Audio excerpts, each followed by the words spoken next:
Hello and welcome back to the 55th episode of the Oligarchy Disruptor podcast. Woo! Host Bennett and of course we have the lovely Ashley Downing with us as always. Hey, everybody. Alrighty, so today, guys, we have a really nice episode. Well, not nice, but really dope, interesting episode talking about how the different levels of government have come across with mixed messages of what to do in response to this coronavirus crisis. Do we open now? Do we open our country later? Do we do it all together as a country like Italy and like Spain, like all these other places? Or do we do it regionally like other places have also tried to do? And in some cases, it didn't always turn out the best. So we're going to go ahead and talk about that in this episode. So without further ado, I'll let Ashley take it away and and give a little update on like how everything has kind of transpired up until now, and the kind of responses we're seeing not only from the federal government about wanting and prioritizing kind of like the economy over people's lives, unfortunately, but they are taking that kind of positioning, it seems like, as opposed to most of the Democrats and the representatives of that party. So go ahead and take it away. Let's see what we have for that update. Well, as a lot of you guys probably know, the Trump administration came out with this press conference a few days ago. I want to say maybe 5-ish days ago, maybe a week max, where they discussed reopening the country. So they kind of just are giving this spreadsheet, if you will, of how states should reopen their state should they decide to do that. And there's phases of this. And actually, I think I would sort of agree with how they're suggesting to do things. I'm not agreeing with necessarily doing it now, but the biggest thing is allowing people to go back to work, but in phases. So trying to tell owners of companies, like larger corporations, like only have a percentage of your staff come back at a time. But they want to try to open other types of businesses like restaurants again and bars, maybe with more social distancing guidelines. But anyways, so he has kind of come out and said that he's praising certain states for reopening, or saying that they want to reopen soon. But then on the flip side, he's also telling some people that the types of businesses they want to open are not or don't align with these phases or what have you. So he's kind of like picking and choosing which governors he's siding with in this whole thing. And then I think it was today, I was reading an article on Bloomberg, and Trump is like getting out there, traveling again, trying to show the country that we're ready to reopen and the economy is back in business. And he says he wants to get back on the campaign trail, which I kind of find amusing, seeing as the CDC said in the winter we're going to have a second wave of this coronavirus. So, which is very close to the election, right? Winter. So that's like the gist of Absolutely. So what's really interesting and to note is that, especially out of the response from the federal government and especially the White House and Trump's administration, is that he is and has been pretty partisan, surprisingly, in this coronavirus crisis and his response to that. I mean, there's been reports that he has told Mike Pence not to call the governor of Michigan, Democratic Governor Gretchen Whitmer, and he calls her "don't call that lady" in Michigan or whatever. But it's just extremely disheartening to see the president, the commander-in-chief, someone that's supposed to be like the leader of us all and the president for everybody, and not just Republicans or Democrats or whatever, kind of take that position. It's extremely disheartening to see him, as him and his party, the Republican Party, prioritize the economy over the lives of their constituents. And we're seeing this time and time again. We've seen this in Texas. We're seeing this in Louisiana. We're seeing this in Alabama. We're seeing this, of course, on the federal government. We are seeing this from basically all of the Republican states that are that are in control of those states, at least the governor wise. So I mean, if you can remember very shortly, one of the very few remaining states that didn't want to implement any kind of stay-at-home orders, which was Florida. And of course, we all know Ron DeSantis, which is the governor of Florida, current governor. He was a huge Trump supporter when he was running. I mean, he still is, but especially when he was running for his office in Florida, he definitely drank the Kool-Aid and did everything he could to get the Trump's endorsement. And it worked. He got I elected. mean, yeah, it did work. But I mean, at the same time, like his connection to the president, is like making him look super bad right now at the same time as well, because like he was one of the last Republican governors to hold out in one of the most populous states, and one of the states that literally has like millions of old people. Like everyone goes to the South and specifically to Florida to retire and die. And like I'm assuming these people did not assume that they wanted to go there to get old and die or whatever, and the sun and whatnot, by coronavirus. I'm assuming they did not want that, and your Republican representatives, your Republican governor, and your Republican president are leading you all there. Not to say that the Democrats are necessarily better fundamentally, but at least with this, the Democrats are responding with science, facts, and operating based on those types of objectives rather than anything else, rather than putting the short-term profits over the lives of the millions of Americans that this is affecting. Yeah. Well, and I don't know if everybody knows this, but recently Florida has actually reopened their beaches, which was the biggest issue at first. They started doing stay-at-home orders, but weren't closing their beaches, or when they did close their beaches, they weren't enforcing it. I literally saw a video of one of those big like signs that people have out in front of businesses, and they were all over the beach, and it said like beaches closed. And I watched this video of people walking right by the sign. So, and now they're open again.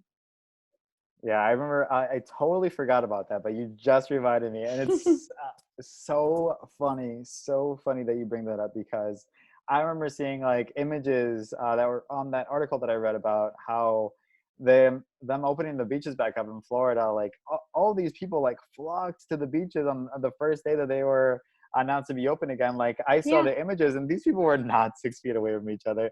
I mean, granted, it's impossible. Granted, there were some police officers around to try to kind of separate people and enforce those policies or procedures or whatnot. But I mean, they failed. And I'm assuming they're going to fail pretty miserably, because I mean, they just don't have the manpower it takes to enforce those kind of rules. So they should have cut their losses and not even taken a chance of that happening. I mean, you're Florida, dude. Like, what do you think's going to happen when you let people go back to the beaches and say it's okay? They're going to go back. Yeah. Everyone's bored out of their fucking minds. That's the reason why we have people in government, so that they can help people make informed decisions when the going gets tough. Sometimes you need somebody to be there and say, I know you really want to do this, but it's not the best idea. And they're saying, oh, it's fine. But I did want to bring something up that I totally forgot to mention when we were talking earlier about this, but I tweeted about it on the podcast Twitter account yesterday. I'm still new to Twitter, guys. So anyways, it was an article from Bloomberg, also Bloomberg.com. And it's talking about how the U.S. Attorney General Barr says that he wants to take legal action against governors who are pushing too stringent policies for their stay-at-home orders, like fining people or keeping their state closed for quote unquote too long. What? Like literally, I think that's what I wrote. Like, what the actual? I don't get it. Are you serious? I mean, how can you say that a governor who's trying to make a life-saving decision is going to get in trouble legally, which, by the way, is, I don't think he has any type of legal ability to do anything. The government, that's the whole point of the government being separate from the states. They cannot make those types of decisions. That's for the states to decide. I don't think he would have anything in court. Actually, you're 100% right about that. And then what's actually really interesting, and then I want to kind of piggyback up what you just said, by saying that Donald Trump actually very recently, within the last like week or so, I'm pretty sure, he said that he was going to he had the ultimate authority to shut down the entire country if he so wanted. So he took like a kind of an authoritarian approach to this, and he thought he was like the badass king, like, oh shit, I can do whatever the fuck I want, like you guys can't do anything about it. Like, absolutely not. You're 100% wrong about that. And that's like that's him kind of like taking on his like the grandiose, like big egomaniac that Trump is, to a different level, and kind of holding the power that he has over our lives, and kind of dangling in front of us like as if he can, which is a really inaccurately. inaccurately. Yeah. So and then it's not like he even wanted this from the beginning. And from the very beginning, he has been pushing this off onto the states. He has not wanted this decision to be solely on his shoulders. So he was like, okay, he took the old Republican approach. All right, guys, go ahead. Every state can make their own decision. And he thought he was going to be all safe there. But guess what? Like he said last week, he's like, oh, I can shut everything down if I want to. No, you fucking can't. Dude's full of himself, dude. And I fucking hate it. And he's costing people's lives.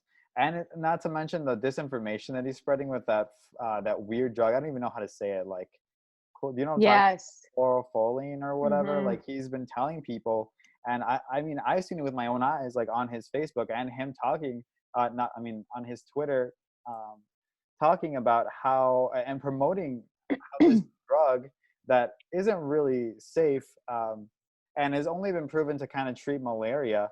I was going to say, yeah, it's not even proven scientifically to even do anything for coronavirus. And then there have been reports, since he has been talking about that people have been trying this drug since COVID-19 kind of started and getting big, and people have actually died based on the president's recommendations to take this drug. I mean, granted, these people did not know 100% what they were doing when they did it, and the president did not hold a gun to their head and said, like, okay, you guys have to take this, right? Everyone kind of had their own free will, but at the same time, you are the president of the United States. You have, you're supposed to have a lot of authority, and you're supposed to be right and not spread disinformation, which is why several news outlets stopped covering Donald Trump's coronavirus press conferences live, because this dude was lying about a lot of things, and they had to fact check this shit.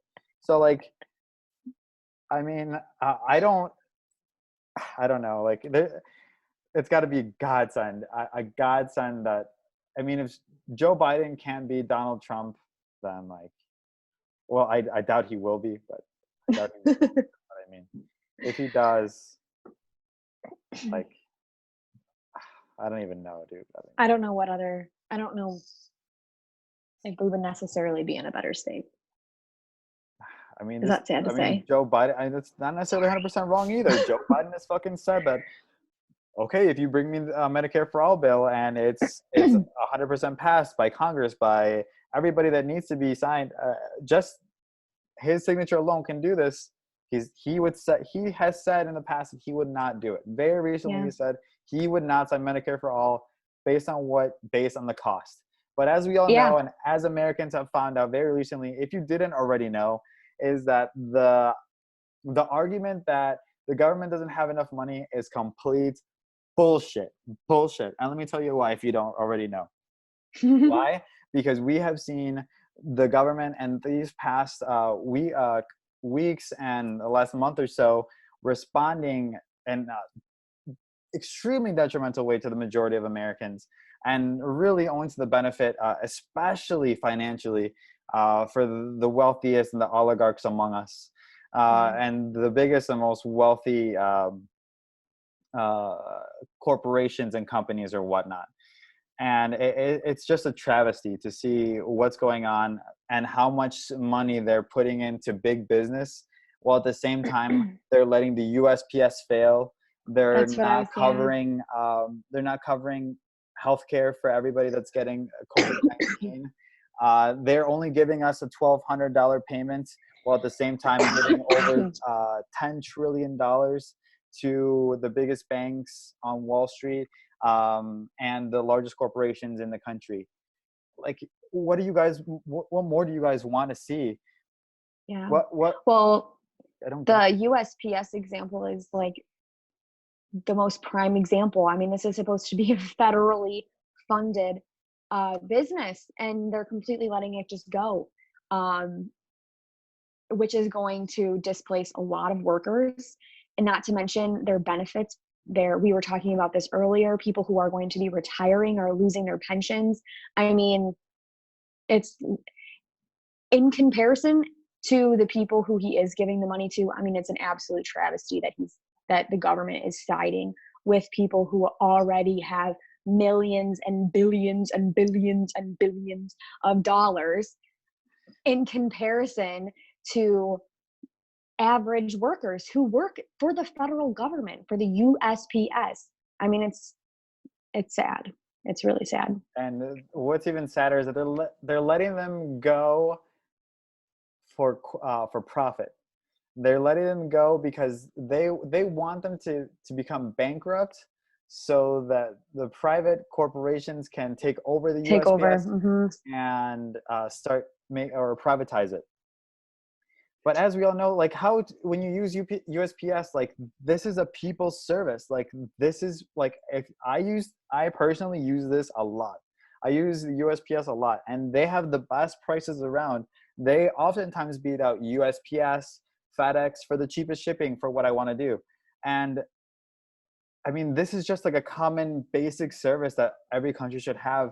And the Republicans and the president is willing to let it go in the name of privatization, in the name of corporate profits over the well-being, the livelihood, and whatnot of the employees that work for the USPS. Absolutely insane. Absolutely insane. Yeah. Travesty. Horrible thing that they're doing. Horrible thing. But I think that this is a great place to end it. I hope you guys learned a lot in this episode. I hope Ashley and I kind of gave you a good insight into what the government is actually like in doing against you and how they do that. And if you don't follow along in every little step, it's kind of hard to kind of put the pieces together. But as you watch and you follow along and you kind of get a gist of like what's going on, it's clear as day. It's as clear as day that you realize like what these people are doing. And it's absolutely horrible, which is why this podcast exists. We need to awaken and enlighten the people that are not aware of everything that their government does and how they work against you. So Definitely. thank you so much for tuning into this episode. And Ashley and I will see you next time. Bye.